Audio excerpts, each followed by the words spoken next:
Guns N' Roses had their much-anticipated reunion concert at Coachella last night. Rumors about Axl Rose joining AC/DC were confirmed. On stage, in interviews, and life in general, Axl Rose was never one to hold back. It's the reason why people love him, despite his weaknesses and untoward behavior. But even rock legends have moments they wish they could undo. And today, we'll find out one of the biggest regrets of Guns N' Roses' lead vocalist. That kind of vulnerability is rare when it comes to Axl.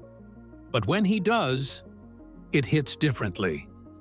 Here's a look at that moment, when Axl had nothing to say but, "I wish I could take it back. The night Axl Rose lost it." By the summer of 1991, Guns N' Roses were gods of the rock world. Their blend of gritty guitar riffs, raw emotion, and straight-up attitude had taken over the charts and the hearts of millions. Axl Rose, their fiery lead singer, was both the soul and the storm of the band, unmatched on stage, but also known for his unpredictable outbursts. Fans came to shows not just for the music, but for the spectacle. And on 2nd July 1991, at the Riverport Amphitheater in St. Louis, they got a spectacle they'd never forget, for all the wrong reasons. The show started off like any other GNR gig, loud, chaotic, and thrilling. Slash was shredding. Duff was pounding the bass. Axl was strutting around the stage, shirtless, snarling into the mic, commanding the crowd like a man possessed. The energy was electric. The fans were pumped. And for a while, it felt like the night would go down as just another epic chapter in the band's wild legacy. But somewhere deep into the set, everything shifted. Axl, ever the perfectionist with a short fuse, spotted a fan in the front rows holding a camera. Now, in today's world, filming at concerts is normal, even expected. But back then, artists hated it. Axl especially had zero tolerance for it. He saw it as a breach of trust, a violation of his control over the show. And in true Axl fashion, he didn't ask security to step in. He didn't even pause the show to make a public request. Nope, he dove headfirst into the crowd. Literally. Mid-song, Axl leapt from the stage into the mass of fans, fists flying, trying to grab the camera. Security jumped in. Fans started pushing. Chaos sparked. And when Axl climbed back onto the stage, sweaty, furious, and out of breath, he grabbed the mic and shouted, "Well, thanks to the lame-ass security, I'm going home." Then he slammed the microphone to the ground and walked off. Just like that, the show was over. No encore, no apology, no explanation. The crowd stood in stunned silence for a second, trying to process what just happened. Then, as the realization set in, after waiting hours, paying good money, and barely getting a full set, the mood turned dark. Bottles started flying. People jumped on stage. Fights broke out. Fans tore seats from the ground, smashed equipment, and lit fires. The venue was trashed. Over 60 people were injured, including concertgoers, security guards, and police officers. It became one of the most notorious riots in rock history. And where was Axl? Long gone. He disappeared, just like that. What happened in the fallout? He'd hopped on the band's tour bus and left the scene almost immediately, reportedly with no intention of facing the fallout. The band's crew, the fans, even his own bandmates, many were left to deal with the aftermath, while Axl vanished into the night. Within days, the city of St. Louis issued a warrant for his arrest. Lawsuits were filed. Local media ripped into him. But Axl, in true rock star defiance, didn't show much remorse. He blamed the venue for poor security, blamed the fan for the camera, and blamed the press for twisting the story. To him, he was defending his space, protecting his show. But to everyone else, he'd lost control and abandoned his responsibility as a performer. And yet, somehow, the incident only added to Axl's larger-than-life myth. Fans were divided. Some were furious, demanding refunds and boycotting future shows. Others defended him, saying it was part of what made Axl Axl. Unpredictable, raw, real. The guy didn't fake it. He exploded when he was angry, and that night, he went too far. But in the bizarre logic of rock and roll, that only cemented his legend even more. Looking back now, the St. Louis riot was a turning point, not just in GNR's tour, but in Axl Rose's legacy. It showed the brilliance and the burden of his personality. On one hand, he was a genius frontman, completely immersed in every note, every lyric, every show. On the other, he was emotionally volatile, unwilling to compromise, and sometimes totally out of control. That night, his passion and rage collided, and thousands paid the price. Did he express regrets years later? Axl has sometimes brushed off the incident, other times offered half-hearted explanations. He's never fully apologized in the way some fans wanted, but that's Axl. He's never been about smoothing things over. Love him or hate him, that night in 1991 is a perfect example of who he is. A powder keg of emotion, ready to blow at any second. And when he did, it left a permanent mark on rock history. It wasn't the first time Rose lost it in public. People wonder why he would often behave like he did, even during live performances. Weight of the past. During his late teenage years, Axl Rose was evaluated by a psychiatrist who concluded that his rebellious behavior was a sign of psychosis, ultimately diagnosing him with bipolar disorder. Interestingly, the same evaluation also noted that he had a high IQ. However, Rose later cast doubt on the diagnosis. In an interview, he explained that his only interaction with the clinic involved completing a 500-question test. Based on that, he was labeled manic-depressive and prescribed medication. Rose said the medication didn't help him handle stress. It only gave others the impression that he was trying to manage his condition. Before he was Axl Rose, the snarling voice behind Guns N' Roses, he was just Bill Bailey, a kid from Lafayette, Indiana, growing up in a house full of secrets, confusion, and trauma. His story isn't just about rock and roll.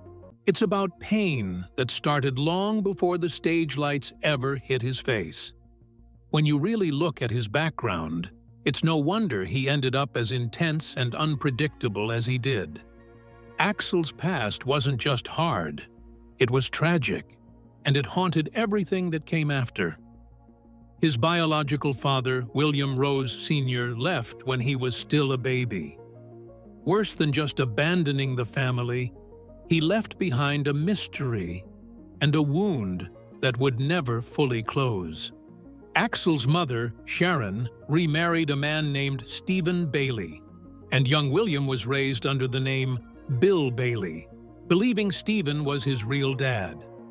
That lie alone is enough to mess with a kid's sense of identity. But what made things even worse was that Stephen Bailey was reportedly a strict, abusive, and controlling stepfather. Axl has spoken publicly about the abuse he endured growing up, including physical and, more disturbingly, sexual abuse, some of which he claims happened when he was just 2 years old. The trauma he experienced wasn't just about pain, it was about betrayal. The people who were supposed to protect him were the ones hurting him. That leaves a mark that doesn't fade. It doesn't just affect your childhood, it follows you into adulthood, into your relationships, your mental health, and your ability to trust anyone. That early trauma helped shape Axl into someone who needed control. It makes sense, right? When you grow up in chaos, control feels like safety. And later, when he found himself at the top of the rock world, he clung to that control like a life raft. That's part of why he had so many conflicts with band members, record labels, and even fans. People saw him as a diva or a maniac, but a lot of it came from a place of fear and deep emotional damage. It's hard to collaborate when your brain is still trying to survive a war it never got closure from. Axl also struggled with his sense of identity. Learning as a teenager that his name was actually Rose, not Bailey, must have been like having the ground shift beneath him. Imagine being told your whole life was built on a lie and then being expected to just carry on like everything's fine.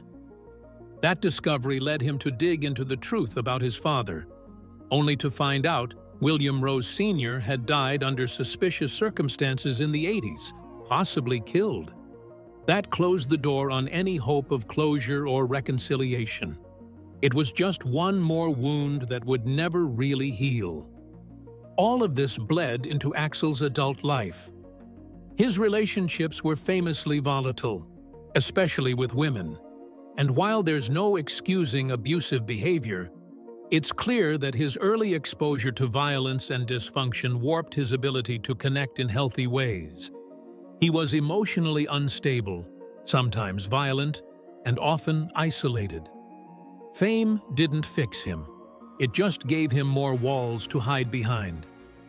The tragedy of Axl Rose's family life is that it stole his foundation before he even had a chance to build one.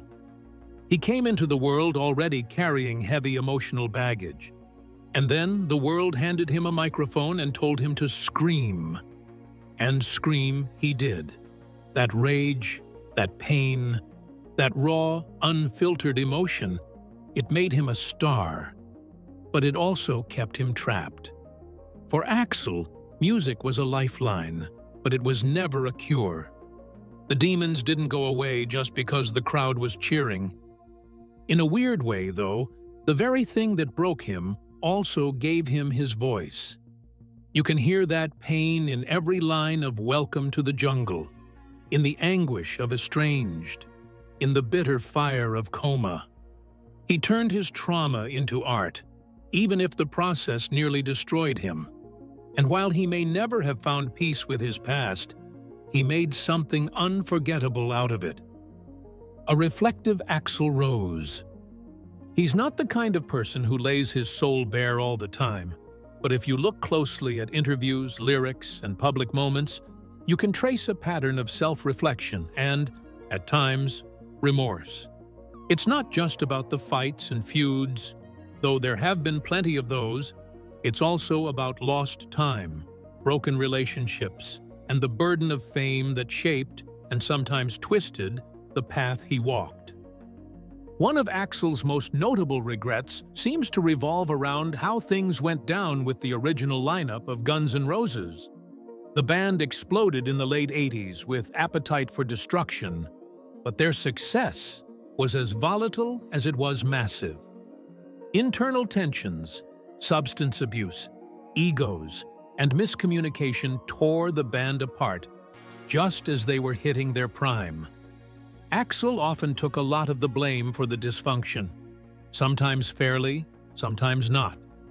Over time, he's hinted that he wishes things had been handled differently, especially in his relationships with Slash and Duff McKagan.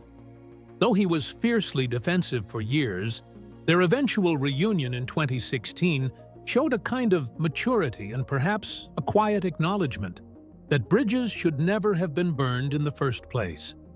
Another area where Axl seems to carry regret is with how he handled his personal life, particularly his short, chaotic marriage to Erin Everly and his famously volatile relationship with model Stephanie Seymour. These were passionate but troubled connections that played out publicly, and while Axl hasn't spoken extensively about them in recent years, there's an undercurrent of pain and nostalgia in some of his lyrics that suggest emotional scars. Songs like Estranged and Don't Cry still resonate because they feel like someone working through deep, unresolved feelings. Axl has always put a lot of himself into his music, and even if he's never said, "I regret this" outright, his art tells the story. Axl has also been surprisingly candid about his mental health in rare interviews. He's talked about anger issues, past trauma, and how these things shaped his behavior in the spotlight. During the 90s, he was notorious for storming off stage, showing up late, or canceling shows, behavior that hurt fans and his reputation. In hindsight, he's acknowledged that he didn't always handle pressure well, and he's even admitted that therapy helped him begin to understand himself better. That's a big admission from someone who was once known for being almost pathologically defensive. One can't ignore the sense of regret that comes with the long delay between the spaghetti incident and Chinese democracy. Fans waited over a decade for new material, and the wait became a kind of legend in itself. Axl poured years into Chinese democracy, and while it was a complex, layered album, it never quite lived up to the impossible expectations that had built up. Though Axl stood by the work, there's a sense that he regrets how long it took and how much pressure came with that delay. In interviews post-release, he sometimes sounds a little worn down, like someone who fought a massive battle but didn't win quite the way he hoped. In recent years, Axl seems softer, more self-aware, and less combative. Touring with the semi-reunited Guns N' Roses and even stepping in for AC/DC during Brian Johnson's absence showed a side of him many hadn't seen before: reliable, professional, and shockingly humble. That transformation suggests someone who has reflected a lot on his past and decided to change, not out of obligation, but from genuine growth. He's not out there preaching or writing memoirs yet, but his actions speak volumes. His regrets aren't always laid bare, but they're there, in the interviews, the music, and the silence between the lines. And maybe that's the best Axl Rose way to do it. Not with an apology tour, but with a quiet nod to the lessons learned the hard way. Despite every slip, fans went on to love and idolize him. The authentic rock star appeal. Axl Rose's appeal has always been more than just about his vocal range or the band he fronted, Guns N' Roses. People have loved and still love Axl because of something deeper, something raw and real that's hard to fake: authenticity. There's this undeniable magnetic draw to someone who shows up fully as themselves, even if it's messy, imperfect, or chaotic. Axl was and still is the embodiment of that wild, unfiltered spirit that rock and roll is supposed to be about. He wasn't a polished pop star. He didn't mold himself to fit the industry's expectations. He didn't even try to soften his edges to make people more comfortable. And ironically, that's exactly why so many connected with him. Axl's personality was unpredictable, yes. He was volatile. He feuded with bandmates. He stormed off stages. He'd lash out at critics and fans alike. But all of that fed into this image of a guy who refused to compromise. He lived on his own terms, even when those terms were destructive. That kind of raw, unchecked emotion, it resonates with people because it mirrors something we all experience but rarely get to act on. He gave voice to rage, rebellion, heartbreak, defiance. And he did it in a way that felt totally unfiltered. You didn't get the feeling that he was playing a role. You got the sense that what you saw was what you got, for better or worse. Musically, Axl had the same effect. His voice wasn't conventionally pretty. It was shrill, snarling, and sometimes downright jarring, but it had character. That banshee wail on songs like Welcome to the Jungle or the raw, aching emotion in November Rain, those are moments that stick with people. His delivery wasn't just technically impressive, it was emotionally charged. You felt what he was singing because it felt like he was living it in real time. That vulnerability buried in all that fury. That's the magic. There was an unspoken message in his performance. This is me, broken, angry, loud, and human. And people love him for that. What's even more fascinating is how he was loved despite, or maybe because of, his flaws. He wasn't perfect, and he made some big mistakes both personally and professionally. But that humanized him. Fans watched him crash and burn, fight lawsuits, disappear from the public eye, and return older and softer, but still uncompromising in his own way. That longevity, the journey of this troubled, complicated artist, trying to find peace while staying true to himself. It's compelling. People relate to someone who struggles, who stumbles, but keeps showing up. And style-wise, Axl didn't care if his look was outlandish or polarizing. Whether it was those tiny bike shorts, bandanas, or the way he moved on stage like a caged animal, he owned his presence. He wasn't trying to be cool. He was cool because he didn't chase coolness. He just was who he was, with all his strange fashion choices and confrontational attitude. And somehow, that sincerity, however wild, was refreshing in a world that often favors polished personas and PR-trained stars. Rose tapped into something primal. He stood as a symbol of rebellion, but also vulnerability. He wasn't trying to please everyone, and that in itself was powerful. People respected the honesty, even if they didn't always agree with him. That rawness, that refusal to be tamed, it wasn't just an act. It was Axl. And that's why people loved him, and still do. Not because he was flawless, but because he was real. You made it to the end of the video. If you want more stories like this, leave a thumbs up and subscribe to the channel. Thanks for watching.